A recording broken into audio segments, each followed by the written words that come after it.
নন্দীগ্রাম উপজেলার মানুষ আমরা অত্যন্ত সহজ সরল। আমাদের আবেগ, আমাদের ভালোবাসা, আমাদের সহজ সরলতার সুযোগ নিয়ে আমাদেরকে বারবার ঠকানো হয়েছে। আমাদের সহজ সরলতার সুযোগ নিয়ে, আমাদের পবিত্র ভোট নিয়ে, আমাদের পবিত্র আমানত নিয়ে আমাদের সঙ্গে বেইমানি করা হয়েছে। আমরা সেই বেইমানির জায়গা থেকে বেরিয়ে আসতে চাই।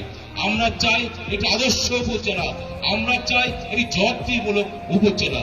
যিনি উপজেলা পরিষদের চেয়ারম্যান হন না কেন, তার জন্য পেট যেন সামনের দিকে যেন না যায়।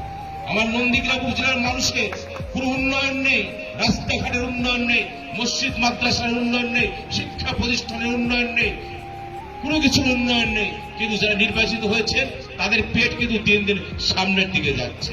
আগে যদি কোমরের মাপ ছিল 34, এখন কোমরের মাপ হয়েছে 54 ইঞ্চি। 54 ইঞ্চি কিন্তু বেড়ে গেছে, 20 ইঞ্চি কিন্তু বেড়ে গেছে। কিন্তু আমার নন্দীগ্রামের পা ফাটা মানুষের পায়ের ফাটাও কিন্তু বন্ধ হয়নি। কিন্তু যারা জনপ্রতিনিধি হচ্ছেন তাদেরই কিন্তু ইঞ্চি ইঞ্চি পেট কিন্তু বেড়ে যাচ্ছে। আমি আপনাদের কাছে আহ্বান জানাবো, যিনি উপজেলা পরিষদে যাক না কেন, সেই ব্যক্তি যেন জবাবদিহিতার মধ্যে যেন থাকে, তাকে যেন জবাবদিহিতার মধ্যে আপনাদের নিয়ে আসতে হবে। কারণ আপনাদের অত্যন্ত মূল্যবান ভোট, এই ভোট নিয়ে কারো প্রতারণা করার কোনো সুযোগ নেই। আপনাদের ভোট নিয়ে কেউ আপনার